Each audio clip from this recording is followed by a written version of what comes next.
ਸਤਿ ਸ੍ਰੀ ਅਕਾਲ ਜੀ। ਤੁਸੀਂ ਦੇਖ ਰਹੇ ਹੋ ਤੇਜ਼ ਪੰਜਾਬ ਨਿਊਜ਼। ਮੈਂ ਹਾਂ ਬਿਨੂ ਸ਼ਰਮਾ। ਜਿੱਥੇ ਦੇਸ਼ ਭਰ 'ਚ ਕਿਸਾਨ ਭਾਈਆਂ ਵੱਲੋਂ ਰੇਲ ਰੋਕੋ ਅੰਦੋਲਨ ਕੀਤਾ ਜਾ ਰਿਹਾ ਹੈ, ਆਪਣੀ ਮੰਗਾਂ ਵਾਸਤੇ ਲੜੀ ਜਾ ਰਹੇ, ਤੇਲ ਡੀਜ਼ਲ ਦੀ ਕੀਮਤਾਂ ਵਾਸਤੇ ਇਨਸਾਫ ਲੜ ਰਹੇ ਨੇ। ਬਹੁਤ ਸਮੇਂ ਤੋਂ ਲੰਬੀ ਲੜਾਈ ਲੜਦੇ ਆ ਰਹੇ ਨੇ। ਜਿੱਥੇ ਲਖੀਮਪੁਰ ਦੀ ਦਰਦਨਾਕ ਘਟਨਾ ਤੋਂ ਬਾਅਦ ਇੱਕ ਹੋਰ ਘਟਨਾ ਸਾਹਮਣੇ ਆਈ ਹੈ, ਜਿੱਥੇ ਯੁਵਕ ਦੀ ਹੱਤਿਆ ਕਰ ਦਿੱਤੀ ਗਈ ਹੈ।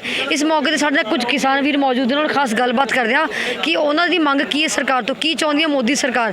ਮੋਦੀ ਨੂੰ ਇਹਨਾਂ ਨੇ ਇੱਕ ਵਰਡ ਲਿਖਿਆ ਹੈ, ਹਰ ਤਰ੍ਹਾਂ ਦੇ ਬੋਰਡ ਪਕੜੇ ਉਹਨਾਂ ਹੱਥ ਵਿੱਚ, ਤੁਸੀਂ ਦੇਖ ਸਕਦੇ ਹੋ। ਤਸਵੀਰਾਂ ਤੁਹਾਨੂੰ ਦਿਖਾ ਦਿੰਦੇ ਹਾਂ ਮੋਹਾਲੀ ਰੇਲਵੇ ਟਰੈਕ ਦੀਆਂ, ਰੇਲਵੇ ਸਟੇਸ਼ਨ ਦੀਆਂ। ਨਾ ਲਿਖਿਆ ਕਿ ਮੋਦੀ ਮਰਡਰ ਹੈ, ਮਰਡਰ ਆਫ ਡੈਮੋਕ੍ਰੇਸੀ ਇੰਡੀਆ। ਤਾਂ ਇਹਨਾਂ ਨਾਲ ਖਾਸ ਗੱਲਬਾਤ ਕਰ ਦਿੰਦੇ ਨੇ, ਵਿਚਾਰ ਜਾਂਦੇ ਕਿ ਕੀ ਚਾਹੁੰਦੀ ਹੈ ਸਰਕਾਰ, ਕਿਉਂ ਇੰਜ ਇਹਨਾਂ ਨੂੰ ਦੁਖੀ ਕਰ ਰਹੀ ਹੈ, ਪਰੇਸ਼ਾਨ ਕਰ ਰਹੀ ਹੈ। ਮੀਂਹ ਪੈ ਰਿਹਾ, ਜਿੱਥੇ ਇਹ ਬੈਠੇ ਨੇ ਬਾਰਿਸ਼ ਵਿੱਚ ਵੀ ਬੈਠੇ ਨੇ, ਆਪਣੇ ਹੱਕਾਂ ਵਾਸਤੇ ਦੇਸ਼ ਦਾ ਅੰਨਦਾਤਾ ਅੱਜ ਇੰਜ ਰੁਲ ਰਿਹਾ ਹੈ। ਤੁਹਾਡਾ ਬਹੁਤ ਬਹੁਤ ਸਵਾਗਤ ਹੈ। ਅੰਗਰੇਜ਼ ਜੀ, ਕੀ ਚਾਹੁੰਦੀ ਸਰਕਾਰ? ਇੰਜ ਇੰਨੀ ਲੰਬੀ ਲੜਾਈ ਦੀ ਵਾਸਤੇ ਤੁਹਾਨੂੰ ਕਿਉਂ ਪਰੇਸ਼ਾਨ ਕਰੀ, ਜਦ ਕਿ ਤੁਹਾਡੇ ਹੱਕ ਨੇ, ਤੁਹਾਡਾ ਸੰਘਰਸ਼ ਹੈ। ਅਸਲ ਦੇ ਵਿੱਚ ਜਿਹੜੀ ਲੜਾਈ ਹੈ ਨਾ, ਕਾਰਪੋਰੇਟਾਂ ਦੇ ਨਾਲ ਦੇਸ਼ ਦੇ ਆਮ ਲੋਕਾਂ ਦੀ ਲੜਾਈ ਹੈ। ਔਰ ਇਹ ਕਾਰਪੋਰੇਟ ਨੀਤੀਆਂ ਦੇ ਖਿਲਾਫ ਲੜਾਈ ਹੈ, ਜਿਹੜੀਆਂ ਪੂਰੀਆਂ ਸਾਮਰਾਜੀ ਸ਼ਕਤੀਆਂ ਨੇ, ਉਹਨਾਂ ਦੀਆਂ ਜੋ ਕੀ ਨੀਤੀਆਂ ਨੇ ਉਹਨਾਂ ਦੇ ਖਿਲਾਫ ਲੜਾਈ ਆ, ਉਹਨਾਂ ਨੂੰ ਭਾਂਜ ਦੇਣ ਦੀ ਲੜਾਈ ਹੈ। ਸੋ ਇਹ ਲੜਾਈ ਵੱਡੀ ਆ। ਕਾਰਪੋਰੇਟ ਸਾਰੇ ਦੇਸ਼ ਦੀਆਂ ਜ਼ਮੀਨਾਂ 'ਤੇ ਕਬਜ਼ਾ ਕਰਨਾ ਚਾਹੁੰਦਾ, ਅਤੇ ਅਸੀਂ ਉਹਨੂੰ ਰੋਕ ਕੇ ਉਹਨਾਂ ਦੀਆਂ ਨੀਤੀਆਂ ਨੂੰ, ਨਿੱਜੀਕਰਨ ਨੀਤੀਆਂ ਨੂੰ ਪੁੱਠਾ ਮੋੜ ਦੇਣਾ ਚਾਹੁੰਦੇ ਹਾਂ। ਸੋ ਜਿੱਡੀ ਵੱਡੀ ਲੜਾਈ ਆ, ਓਡਾ ਵੱਡੇ ਸਾਨੂੰ ਅੰਦੋਲਨ ਸਿਰਜਣਾ ਪਊਗਾ। ਅੰਦੋਲਨ ਅੱਗੇ ਵਧ ਰਿਹਾ, ਸੱਚ ਆ ਸਾਡੇ ਪੱਲੇ, ਉਹਨਾਂ ਪੱਲੇ ਝੂਠ ਆ। ਇਸ ਕਰਕੇ ਸੱਚ ਜਿੱਤੂਗਾ ਇੱਕ ਦਿਨ, ਮਿਹਨਤ ਕਰਨੀ ਪਊ। ਸਿੰਘੂ ਬਾਰਡਰ 'ਤੇ ਘਟਨਾ ਹੋਈ ਹੈ, ਨਿਹੰਗ ਸਿੱਖਾਂ ਵੱਲੋਂ ਇੱਕ ਯੁਵਕ ਦੀ ਹੱਤਿਆ ਕੀਤੀ ਗਈ ਹੈ, ਉਹਨੂੰ ਕਿਸ ਨਜ਼ਰੀਏ ਨਾਲ ਦੇਖਦੇ ਹੋ? ਕਿਉਂਕਿ ਕੁਝ ਕਿਸਾਨਾਂ ਨੇ ਕਿਹਾ ਕਿ ਜਿੱਦਾਂ ਦਰਸ਼ਨ ਲਖਨਊ, ਉਹਨਾਂ ਨੇ ਕਿਹਾ ਕਿ ਉਹਦਾ ਪਿੰਡ ਵਿੱਚ ਜਿਹੜਾ ਉਹ ਸੀ ਰੈਪੋ ਵਗੈਰਾ ਇਮੇਜ ਵਧੀਆ ਨਹੀਂ ਸੀ, ਉਹਦੇ ਪਤਨੀ ਤੇ ਬੱਚੇ ਵੀ ਉਹਦੇ ਨਾਲ ਇੰਨਾ ਨਹੀਂ ਕਰਦੇ ਸੀ। ਇਸ ਘਟਨਾ ਨੂੰ ਕਿਸ ਨਜ਼ਰੀਏ ਨਾਲ ਦੇਖਦੇ ਹੋ ਜੇ ਗੱਲ ਕਰੀਏ ਤਾਂ? ਦੇਖੋ, ਇਸ ਘਟਨਾ ਬਾਰੇ ਅਸੀਂ ਕਿਸਾਨਾਂ ਵੱਲੋਂ ਮੈਂ ਇੰਨਾ ਕੁ ਤਾਂ ਕਹਿ ਸਕਦਾ ਵੀ ਇਸ ਘਟਨਾ ਦੇ ਪਿੱਛੇ ਕੋਈ ਡੂੰਘੀ ਸਾਜ਼ਿਸ਼ ਹੈ। ਜਿਵੇਂ ਤੁਸੀਂ ਕਿਹਾ ਵੀ ਉਹ ਬੰਦਾ 50 ਰੁਪਏ ਲੈ ਕੇ ਦਿੱਲੀ ਕਿਵੇਂ ਪਹੁੰਚ ਗਿਆ, ਪਹਿਲਾਂ ਉਹ ਕਦੇ ਵੀ ਦਿੱਲੀ ਨਹੀਂ ਸੀ ਆਇਆ, ਅਤੇ ਫਿਰ ਉੱਥੇ ਜੋ ਘਟਨਾਕ੍ਰਮ ਹੋਇਆ ਉਹਦੇ ਪਿੱਛੇ ਸਾਨੂੰ ਇਹ ਲੱਗਦਾ ਵੀ ਕਿਸਾਨ ਸੰਘਰਸ਼ ਨੂੰ ਲੀਹੋ ਲਾਉਣ ਵਾਸਤੇ, ਲਖੀਮਪੁਰ ਦੀਆਂ ਹੱਤਿਆਵਾਂ ਤੋਂ ਧਿਆਨ ਪਾਸੇ ਕਰਨ ਵਾਸਤੇ ਇਹਦੇ ਪਿੱਛੇ ਬੜੀ ਡੂੰਘੀ ਸਾਜ਼ਿਸ਼ ਹੈ। ਉਹ ਡੂੰਘੀ ਸਾਜ਼ਿਸ਼ ਦਾ ਪਰਦਾਫਾਸ਼ ਹੋਣਾ ਚਾਹੀਦਾ।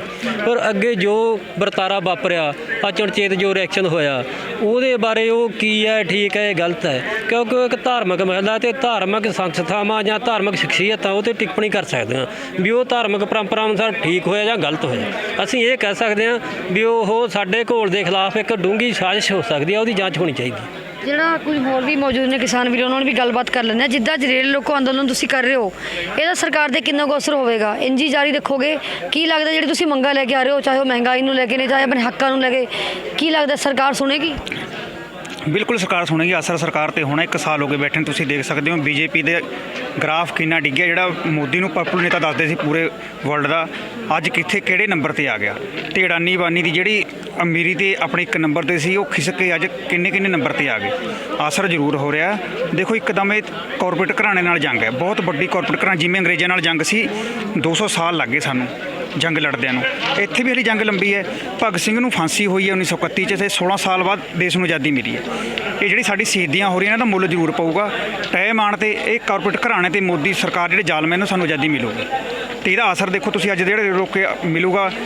ਕਿਸਾਨ ਅੰਦੋਲਨ ਦਾ ਹੀ ਜ਼ੋਰ ਸੀਗਾ ਜਦੋਂ ਉਹਨਾਂ ਦੇ ਬੇਟੇ ਨੂੰ ਸਰੈਂਡਰ ਕਰਨਾ ਪਿਆ, ਕਿਉਂਕਿ ਅੱਜ ਤੱਕ ਬੀਜੇਪੀ ਸਰਕਾਰ ਹੋਵੇ ਅਤੇ ਬੀਜੇਪੀ ਦਾ ਮੰਤਰੀ ਕੋਈ ਕਤਲ ਕਰੇ ਜਾਂ ਕੁਛ ਕਰੇ, ਉਹਨੂੰ ਇੰਨੀ ਛੇਤੀ ਗ੍ਰਿਫਤਾਰੀ ਹੋ ਜੇ। ਕਿਉਂਕਿ ਕੇਂਦਰੀ ਗ੍ਰਹਿ ਰਾਜ ਮੰਤਰੀ ਹੈ ਉਹ, ਪੂਰਾ ਅਮਿਤ ਸ਼ਾਹ ਤੋਂ ਬਾਅਦ ਨੰਬਰ ਉਹਨਾਂ ਦਾ ਆਉਂਦਾ। ਉਹਨਾਂ ਦੇ ਬੇਟੇ ਨੂੰ ਪੁਲਿਸ ਨੇ ਗ੍ਰਿਫਤਾਰ ਕਰਨਾ ਅਤੇ ਉਹਨੂੰ ਸਜ਼ਾ ਦਿਵਾਉਣੀਆਂ, ਸਾਡਾ ਇੱਕ ਕਿਸਾਨ ਮੋਰਚੇ ਦਾ ਹੀ ਪ੍ਰਭਾਵ ਹੈ। ਜਿਸ ਪ੍ਰਭਾਵ ਕਾਰਨ ਉਹਨੂੰ ਗ੍ਰਿਫਤਾਰ ਕੀਤਾ ਗਿਆ। ਅਤੇ ਉਹਦਾ ਡਰਾਈਵਰ ਇੱਕ ਗੁਪਤਾ ਜਿਹੜਾ ਉਹ ਮੰਨਿਆ ਕਿ ਜਿਹੜੀ ਆ ਸਾਡੀ ਸੋਚ ਸਮਝ ਸਾਜ਼ਿਸ਼ ਸੀ ਕਿਸਾਨਾਂ ਨੂੰ ਕੁਚਲਣ ਦੀ ਪਹਿਲਾਂ ਤੋਂ। ਹੁਣ ਅਸੀਂ ਇਹ ਦੇਖਦੇ ਹਾਂ ਕਿ ਸਾਡਾ ਨਿਆਂ ਪ੍ਰਣਾਲੀ ਜਿਹੜਾ ਸਾਡੇ ਕੋਰਟ ਹੈ ਉਹ ਕੀ ਕਰਦਾ। ਜਿਹੜਾ ਤੁਸੀਂ ਮੋਦੀ ਨੂੰ ਨਾਮ ਦਿੱਤਾ ਕਿ ਮਰਡਰ ਆਫ ਡੈਮੋਕ੍ਰੇਸੀ ਇੰਡੀਆ, ਕੀ ਕਹਿਣਾ ਚਾਹੋਗੇ ਇਹਦੇ ਬਾਰੇ? ਬਿਲਕੁਲ ਸਹੀ ਦਿੱਤਾ। ਮੇਰੀ ਗੱਲ ਸੁਣੋ, ਤੁਸੀਂ ਦੱਸੋ ਗੋਦਰਾ 'ਚ ਕੀ ਕੀਤਾ, ਗੁਜਰਾਤ 'ਚ ਕੀ ਕੀਤਾ? ਉਹਦੇ ਚੰਗੇ ਕੰਮ ਦਿਖਾਤੇ। ਜਦੋਂ ਆਏ ਅਮਰੀਕਾ ਦੇ ਰਾਸ਼ਟਰਪਤੀ ਆਏ, ਕੰਧ ਕਰਕੇ ਜਿਹੜੀ ਗਰੀਬੀ ਰੇਖਾ ਦੀ ਉਹ ਦਿਖਾਣੋਂ ਬੰਦ ਕਰਤੀ। ਉੱਥੋਂ ਮੋਦੀ ਨੂੰ ਗੋਦੀ ਮੀਡੀਆ ਨੇ ਪੈਸੇ ਦੇ ਕੇ, ਇਹਨਾਂ ਨੇ ਕਾਰਪੋਰੇਟ ਘਰਾਣੇ ਨੇ ਮੋਦੀ ਨੂੰ ਇੱਕ ਅਜਿਹਾ ਹੀਰੋ ਪੇਸ਼ ਕੀਤਾ ਕਿ ਇਹਨੇ ਗੁਜਰਾਤ 'ਚ ਬਹੁਤ ਵਿਕਾਸ ਕੀਤਾ। ਜਦੋਂ ਕਿ ਅਸਲ ਸੱਚਾਈ ਤੁਸੀਂ ਦੇਖ ਸਕਦੇ ਹੋ, ਸਾਡੇ ਜਿਹੜੇ ਸਿੱਖ ਭਰਾ ਉੱਥੇ ਗਏ ਹੋਏ ਨਾ 60-70 ਸਾਲ ਤੋਂ, ਉਹਨਾਂ ਨੂੰ ਜਾੜਨ ਵਾਸਤੇ ਮੋਦੀ ਸਰਕਾਰ, ਮੋਦੀ ਮੁੱਖ ਮੰਤਰੀ ਸੀ ਉਸ ਟਾਈਮ ਦਾ, ਉਹਨੇ ਇੱਕ ਐਪਲੀਕੇਸ਼ਨ ਲਾਈ ਸੀ ਸਰਕਾਰ ਵੱਲੋਂ ਕਿ ਇਹਨਾਂ ਨੂੰ ਉੱਥੋਂ ਉਜਾੜਿਆ ਜਾਵੇ, ਜਦ ਕਿ ਉਹਨਾਂ ਨੂੰ ਉਜਾੜਨ ਦਾ ਕਿਉਂ ਹੱਕ ਹੈ? ਉਹ ਸ਼ੁਰੂ ਤੋਂ ਉੱਥੇ ਬੈਠੇ ਆ, ਉਹਨਾਂ ਦੀ ਜ਼ਮੀਨਾਂ ਉੱਥੇ ਨੇ, ਇਹਨਾਂ ਨੂੰ ਕਿਉਂ ਉਜਾੜ ਰਹੇ ਨੇ? ਜੇ ਇਹਨੇ ਨਿਰਪੱਖ ਧਰਮ ਨਿਰਪੱਖ ਹੁੰਦਾ, ਇਹ ਚੰਗਾ ਹੁੰਦਾ ਤਾਂ ਉਹਨਾਂ ਨੂੰ ਕਿਉਂ ਉਜਾੜ ਰਿਹਾ? ਹੁਣ ਦੇਖੋ ਤੁਸੀਂ ਇਸ ਆਪਣੀ ਲਖਮੀਰਪੁਰ ਦੀ ਘਟਨਾ ਹੋਈ ਹੈ, ਤੁਸੀਂ ਦੇਖ ਸਕਦੇ ਹੋ ਮੇਘਾਲਿਆ 'ਚ, ਛੱਤੀਸਗੜ੍ਹ 'ਚ ਸਾਰੇ ਕਿਤੇ ਸਿੱਖਾਂ ਨੂੰ ਟਾਰਗੇਟ ਕੀਤਾ ਜਾ ਰਿਹਾ। ਕਿਉਂ ਕੀਤਾ ਜਾ ਰਿਹਾ? ਇਹ ਇੱਕ ਸੋਚੀ ਸਮਝ ਸਾਜੇ ਤਹਿਤ ਕੀਤਾ ਜਾ ਰਿਹਾ, ਕਿਉਂਕਿ ਪੰਜਾਬ 'ਚ ਅੰਦੋਲਨ ਚੱਲਿਆ ਕਿ ਪੰਜਾਬ 'ਚ ਅੰਦੋਲਨ ਲੋਕ ਇਹ ਨਾ ਸੋਚਣ ਵੀ ਸਾਡੇ ਨਾਲ ਜੁੜਨ, ਸਾਡੇ ਨਾਲ ਕਿਸਾਨ ਅੰਦੋਲਨ ਤੋੜਨ ਨੂੰ ਫਿਰਦੇ ਨੇ ਇਹ। ਪਰ ਇਹ ਦੇਖੋ ਤੁਸੀਂ ਜਿਵੇਂ ਤੋੜਨਗੇ ਇਹ ਉਵੇਂ ਦੁੱਗਣੇ ਲੋਕ ਸਾਡੇ ਨਾਲ ਜੁੜਦੇ ਜਾ ਰਹੇ ਨੇ, ਕਿਉਂਕਿ ਅਸੀਂ ਇੱਕ ਆਪਣੀ ਹੋਂਦ ਦੀ ਤੇ ਆਪਣੇ ਹੱਕ ਦੀ ਲੜਾਈ ਲੜ ਰਹੇ ਹਾਂ, ਸਹੀ ਲੜਾਈ ਲੜ ਰਹੇ ਹਾਂ। ਸਾਡੀ ਲੜਾਈ ਰਾਜਨੀਤਿਕ ਨਹੀਂ ਹੈ, ਨਾ ਸਾਡੀ ਲੜਾਈ ਵੋਟਾਂ ਵਾਸਤੇ ਹੈ। ਇਸ ਕਰਕੇ ਲੋਕ ਸੱਚ ਦਾ ਸਾਥ ਦੇ ਰਹੇ ਨੇ, ਸੱਚ ਨਾਲ ਖੜਨਗੇ ਸਾਰੇ, ਕਿਉਂਕਿ ਅਸੀਂ ਕਿਹੜਾ ਕੋਈ ਰਾਜਨੀਤੀ, ਅਸੀਂ ਕਿਹੜਾ ਇਲੈਕਸ਼ਨ ਲੜਨਾ, ਕੁਝ ਕਰਨਾ, ਅਸੀਂ ਤਾਂ ਆਪਣੇ ਹੋਂਦ ਵਾਸਤੇ, ਆਪਣੇ ਬੱਚਿਆਂ ਦੀ ਹੋਂਦ ਵਾਸਤੇ ਲੜ ਰਹੇ ਹਾਂ। ਸੇ ਬੀਜੇਪੀ ਲੀਡਰ ਵੱਲੋਂ ਇਹ ਬਿਆਨ ਦਿੱਤਾ ਗਿਆ ਕਿ ਜਿਹੜਾ ਕਿਸਾਨੀ ਅੰਦੋਲਨ ਹੈ ਹੁਣ ਉਹ ਸਿਆਸੀ ਦੀ ਰੰਗ ਵਿੱਚ ਬਦਲ ਚੁੱਕਿਆ ਹੈ, ਕੀ ਕਹਿਣਾ ਇਹ ਚਾਹੁੰਦੇ? ਬਹੁਤ ਕੁਝ ਕਹਿੰਦੇ ਆ ਜੀ। ਇਹ ਤਾਂ ਪਿਛਲੇ 20-25 ਸਾਲ ਤੋਂ ਝੂਠ ਬੋਲਦੇ ਆ। ਹਰ ਰੋਜ਼ ਨਵਾਂ ਸਵੇਰੇ ਇਹਨਾਂ ਨੂੰ ਪੜਾ ਕੇ ਵੇਚਿਆ ਜਾਂਦਾ। ਇਹ ਉਹਦੀ ਮਾਰਕੀਟਿੰਗ ਕਰਦੇ ਆ, ਉਹ ਵੇਚ ਕੇ ਲੋਕਾਂ ਦੇ ਲਾਗੂ ਕਰਦੇ ਆ, ਲੋਕਾਂ ਨੂੰ ਲੁੱਟਦੇ ਆ। ਦੇਸ਼ ਦੇ 70 ਸਾਲਾਂ ਦੇ ਜਿਹੜੇ ਅਦਾਰੇ ਬਣਾਏ ਹੋਏ ਸੀ, ਵੇਚ ਕੇ ਅਡਾਨੀ ਅਬਾਨੀਆਂ ਦੇ ਘਰ ਭਰਤੇ ਲੁੱਟਣ ਲੱਗੇ ਹੋਏ ਨੇ। ਅੱਜ ਧਰਤੀ ਵੇਚਣ ਦੇ ਲਾਸਟ ਰਹਿ ਗਈ ਇਹਨਾਂ, ਇਹ ਵੇਚਣ ਨੂੰ ਤਿਆਰ ਨੇ। ਲੇਕਿਨ ਕਿਸਾਨ ਸੰਯੁਕਤ ਮੋਰਚਾ ਇੱਕ ਪਲੇਟਫਾਰਮ ਬਣ ਕੇ ਇਹਨਾਂ ਦੇ ਸਾਹਮਣੇ ਖੜਾ। ਉਹ ਨਾ ਇਹਨਾਂ ਨੂੰ ਵਿਕਣ ਦੇਗਾ, ਨਾ ਇਹਨਾਂ ਦੀ ਇਹ ਗੁੰਡਾਗਰਦੀ ਚੱਲਣ ਦੇਗਾ। ਕਿਸਾਨਾਂ ਦਾ ਸਾਥ ਹੈ, ਪੂਰੇ ਦੇਸ਼ ਦੇ ਮਜ਼ਦੂਰ ਮੁਲਾਜ਼ਮ ਵਰਗ ਸਾਰੇ ਨਾਲ ਆ। ਇਹ ਬੱਚਿਆਂ ਦੇ ਪੇਟ ਦੀ ਲੜਾਈ ਹੈ, ਬੱਚਿਆਂ ਦੇ ਮੁਲਾਜ਼ਮਾਂ ਦੀ ਕਿਰਤੀਆਂ ਦੀ ਲੜਾਈ ਹੈ। ਇਹ ਲੜਾਈ ਜਿੱਤਣ ਤੋਂ ਬਗੈਰ ਦੇਸ਼ ਨਹੀਂ ਬਚ ਸਕਦਾ, ਬੱਚੇ ਨਹੀਂ ਬਚ ਸਕਦੇ। ਸਾਡਾ ਫਿਊਚਰ ਡਾਰਕ ਹੈ, ਸਾਡੇ ਬੱਚਿਆਂ ਵਾਸਤੇ ਬਹੁਤ ਵੱਡਾ ਮਾੜਾ ਸਮਾਂ। ਅਗਰ ਇਹਨਾਂ ਨੂੰ ਨਹੀਂ ਰੋਕਿਆ ਗਿਆ ਤਾਂ ਇਹ ਦੇਸ਼ ਨੂੰ ਖਤਮ ਕਰਕੇ ਅਬਾਨੀ ਅਡਾਨੀਆਂ ਦੇ ਘਰ ਭਰ ਕੇ ਪਾਸੇ ਹੋ ਜਾਣਗੇ। ਤਾਂ ਝੋਲਾ ਛਾਪ ਨੇ, ਝੋਲਾ ਲੈ ਕੇ ਚੱਲ ਪੜेंगे। ਪਤਾ ਨਹੀਂ ਕਹਾਂ ਜਾਣਾ ਇਹਨਾਂ ਨੇ ਕੀ ਕਰਨਾ। ਇਹ ਇਹਨਾਂ ਦੀਆਂ ਮਾੜੀਆਂ ਨੀਤਾਂ ਨੇ, ਇਹਨੂੰ ਰੋਕਣਾ, ਇਹਨੂੰ ਠਹਿਰਾਉਣਾ ਜ਼ਰੂਰੀ ਹੈ।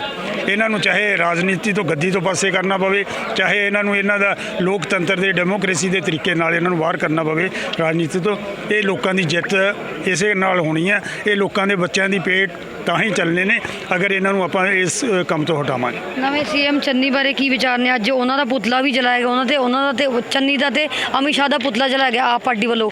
ਕੋਈ ਅਪਡੇਟ ਨਜ਼ਰ ਆ ਰਹੀ ਹੈ ਚਰਨਜੀਤ ਚੰਨੀ ਵੱਲੋਂ? ਕੋਈ ਲੱਗਦਾ ਉਹ ਕੰਮ ਸਹੀ ਤਰੀਕੇ ਨਾਲ ਕਰ ਰਹੇ ਨੇ? ਜਿੱਥੇ ਉਹਨੂੰ ਘਟਨਾ ਦਾ ਜਾਇਜ਼ਾ ਫਰਜ਼ ਬਣਦਾ ਸੀ ਕਿ ਜਾਣਾ ਚਾਹੀਦਾ ਸੀ, ਉਹ ਗਏ ਨਹੀਂ। ਖੁਦ ਦਲਿਤ ਵਰਗ ਤੋਂ ਨੇ, ਦਲਿਤ ਵਰਗ ਦੇ ਯੁਵਕ ਮਾਰੇ ਗਏ। ਦੇਖੋ ਮੈਨ ਟੂ ਮੈਨ ਕੁਝ ਫਰਕ ਹੋ ਸਕਦਾ ਹੈਗਾ, ਪਰ ਅਸੀਂ ਸਮਝਦੇ ਹਾਂ ਵੀ ਜਿਹੜੀਆਂ ਸਾਰੀਆਂ ਰਾਜਨੀਤਿਕ ਪਾਰਟੀਆਂ ਨੇ, ਭਾਵੇਂ ਅਕਾਲੀ ਹੋਣ, ਬੀਜੇਪੀ ਹੋਵੇ, ਆਮ ਆਦਮੀ ਪਾਰਟੀ, ਕਾਂਗਰਸ, ਕੋਈ ਵੀ ਹੋਵੇ, ਉਹਨਾਂ ਦੀਆਂ ਆਰਥਿਕ ਨੀਤੀਆਂ ਇੱਕ ਹੈ।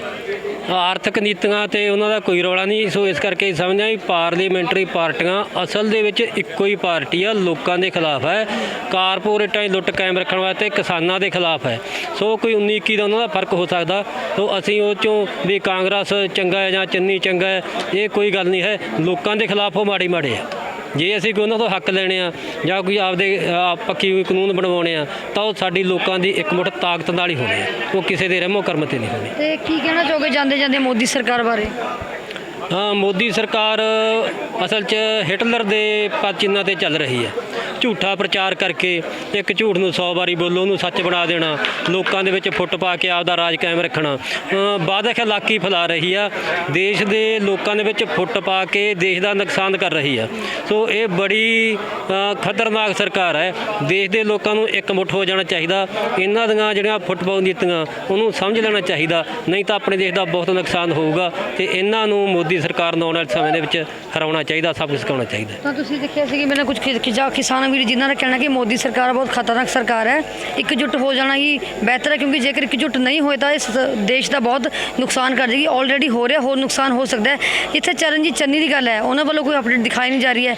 ਰੇਲ ਰੋਕੋ ਅੰਦੋਲਨ ਅੱਜ ਕਿੰਨਾ ਕੁ ਸਫਲ ਹੁੰਦਾ ਹੈ? ਇਹਨਾਂ ਨੂੰ ਆਪਣੇ ਹੱਕਾਂ ਲਈ ਜਿਹੜੀ ਲੜਾਈ ਹੈ ਹੋਰ ਅੱਗੇ ਲੜਨੀ ਪੈ ਸਕਦੀ ਹੈ। ਇਹਨਾਂ ਦਾ ਕਹਿਣਾ ਕਿ ਜੇਕਰ ਹੋਰ ਲੜਾਈ ਅੱਗੇ ਲੜਨੀ ਪਊਗੀ ਤਾਂ ਲੜਨ ਦੇ ਕਮੈਂਟਸ ਰਾਹੀਂ ਵਿਚਾਰ ਸਾਂਝੇ ਕਰ ਸਕਦੇ ਹੋ ਕਿ ਮੋਦੀ ਸਰਕਾਰ ਬਾਰੇ ਇਹਨਾਂ ਦੇ ਵਿਚਾਰ ਜਿਹੜੇ ਹੈਗੇ ਨੇ ਉਹ ਕਿੰਨੇ ਕੁ ਸਹੀ ਨੇ, ਸਹੀ ਜਾਂ ਗਲਤ। ਕਿਉਂਕਿ ਮੋਦੀ ਨੂੰ ਕਿਹਾ ਗਿਆ Modi murder of democracy India. ਤੁਸੀਂ ਵਿਚਾਰ ਸਾਂਝੇ ਕਰ ਸਕਦੇ ਹੋ ਕਮੈਂਟਸ ਰਾਹੀਂ।